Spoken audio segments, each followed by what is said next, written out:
Yang 73 ini semua melalui neraka dulu. Nanti masuk surga, tapi melalui neraka dulu. Karena banyak perbuatan bid'ah, perbuatan macam-macam yang dibuat sama mereka, maka masuk kecuali satu. Satu nggak pakai neraka dulu. Kan ini berarti yang 72 melawan yang apa yang Nabi sampaikan nih. Bayangkan betapa gagal pahamnya. Kalau kita lihat hadis ini dan kemudian penjelasan para ulama tentang hadis tersebut, semangatnya bukan begitu. Nabi itu memperingatkan, awas loh ya, jangan ikut Yahudi Nasrani. Jangan ikut Yahudi dan Nasrani berpecah belah. Makanya tetap berpegang teguh kepada tali Allah. Wa'tasimu bihablillah jami'an wala tafarraqu. Assalamualaikum warahmatullahi wabarakatuh. Nahmaduhu wa nusalli wa nusallimu ala rasulihil karim amma ba'd. Teman-teman semua, dalam video kali ini saya akan memutarkan dua video dari dua tokoh yang cukup dikenal di tengah umat Islam Indonesia. Video pertama berasal dari Ustadz Khalid Basalamah, sedangkan video kedua dari Ustadz Ahmad Syahrin Thorik. Ustadz Khalid Basalamah dikenal sebagai salah satu tokoh utama dari kalangan Salafi Wahabi Indonesia.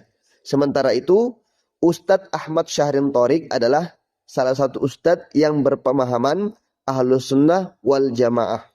Kedua ustadz ini sama-sama membahas satu hadis Rasulullah SAW yang sangat populer, yaitu tentang 73 golongan umat Islam, 72 masuk neraka, dan hanya satu golongan sajalah yang masuk surga. Namun dalam menjelaskan maksud hadis tersebut, keduanya memiliki pandangan yang sangat berbeda. Nah, untuk lebih jelasnya, kita putarkan dulu video dari kedua ustadz tersebut. Mengapa banyak aliran dalam Islam? 73 aliran. Aliran Islam apa yang paling mendekati ajaran Nabi Muhammad SAW? Yaitu sunnatullah, sistem. Ya. Dan penyebabnya cuma satu kata ulama. Penyebabnya lahirnya aliran yang 73 ini, 72 yang sesat itu karena mereka jauh dari wahyu. Itu saja. Artinya mereka jauh dari apa yang dituntun masuk dalam kategori kelompok yang selamat kan. Karena kan waktu Nabi bilang terpercaya Yahudi 71 golongan, Nasrani 72, umatku 73. Yang 73 ini semua melalui neraka dulu. Nanti masuk surga, tapi melalui neraka dulu. Karena banyak perbuatan bid'ah, perbuatan macam-macam yang dibuat sama mereka, maka masuk kecuali satu. Satu nggak pakai neraka dulu. Kan ini berarti yang 72 melawan yang apa yang Nabi sampaikan nih. Yang selamat apa? Waktu sahabat bilang, ya Rasulullah, siapa yang satu itu? Maka ana alaihi wa ashabi, yang ikutin saya dan sahabat saya, itu benar, itu yang selamat tuh. Artinya antum di zaman sekarang pun pada saat antum mau mempelajari Al-Quran tetap sesuai dengan pemahaman para sahabat, karena Al-Quran turun pada mereka gitu kan. Teman-teman kita yang liberal ini kalau ditanya, dia juga berdalil dengan Al-Quran gitu kan. Dia juga datangkan ayat, ini ayat buktinya, tapi dia enggak, ayat itu difahami pemahaman dia, pemahaman guru-guru dia yang Nasrani. Ya, makanya pemahamannya beda dengan pemahaman para sahabat. Sebab turun ke sahabat ini, dia bilang enggak, bukan itu, begini maksudnya. Dialihkanlah sama dia, gitu kan? Ya seperti itu. Sama dengan misalnya hadis iftiraq. Ini juga yang sekarang lagi populer. Nabi ketika menyebut umat ini pecah menjadi 73 dan yang selamat itu satu, itu dipahami kadang begini, ketika kita melakukan takrib, pendekatan, apa katanya? Antum mustahil Ustaz. Wong Nabi sudah ngomong kalau umat ini akan pecah menjadi 73. Bayangkan betapa gagal pahamnya. Kalau kita lihat hadis ini dan kemudian penjelasan para ulama tentang hadis tersebut, semangatnya bukan begitu. Nabi itu memperingatkan, awas loh ya, jangan ikut Yahudi Nasrani. Jangan ikut Yahudi dan Nasrani berpecah belah. Makanya tetap berpegang teguh kepada tali Allah. Wa'tasimu bihablillah jami'an wala tafarraqu.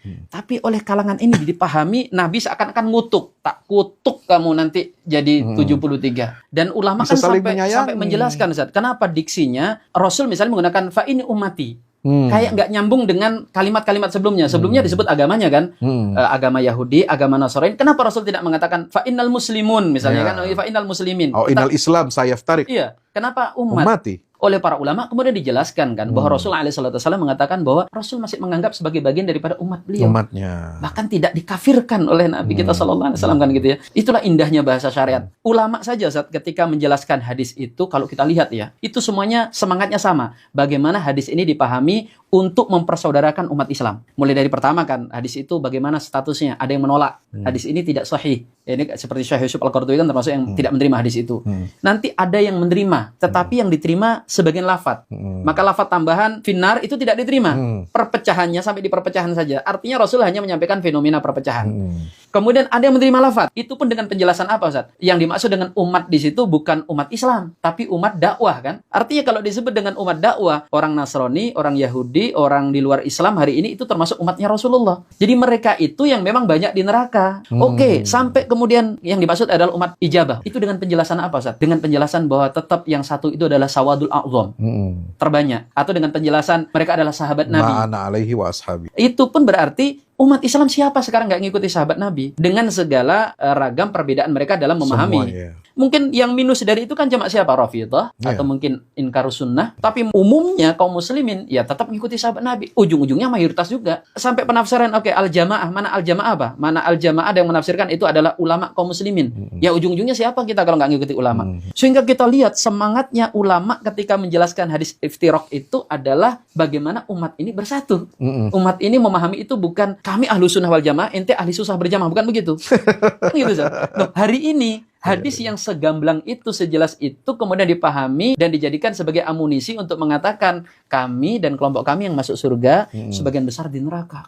Nah, teman-teman semua, dari dua pandangan yang telah kita dengarkan, kita bisa melihat bahwa pemahaman terhadap satu hadis yang sama bisa sangat berbeda, tergantung dari sudut pandang, latar belakang, dan pendekatan keilmuan masing-masing. Ustadz Khalid Basalamah menekankan bahwa golongan yang selamat adalah mereka yang mengikuti Al-Quran dan Sunnah dengan pemahaman salafus soleh. Yang dalam hal ini secara spesifik dikaitkan dengan kelompok salafi. Sementara itu, menurut beliau, 72 golongan yang lainnya adalah mereka yang telah jauh dari Al-Quran dan Sunnah meskipun itu adalah orang Islam. Meskipun itu adalah orang Islam. Sedangkan Ustadz Ahmad Syahrin Thorik memahami bahwa satu golongan yang selamat itu adalah seluruh umat Islam yang mengikuti Al-Quran dan Sunnah secara umum, tanpa membatasi hanya pada kelompok tertentu. Menurut beliau, 72 golongan yang masuk neraka dalam hadis tersebut bukan dari umat Islam, melainkan dari kalangan luar Islam, seperti Yahudi, Nasrani, dan lainnya yang memang telah terpecah-pecah dalam sekte-sekte tertentu. Perbedaan ini menunjukkan pentingnya sikap tabayun, tidak mudah mengklaim kebenaran hanya untuk satu kelompok saja, serta pentingnya menjaga ukhuwah Islamiyah.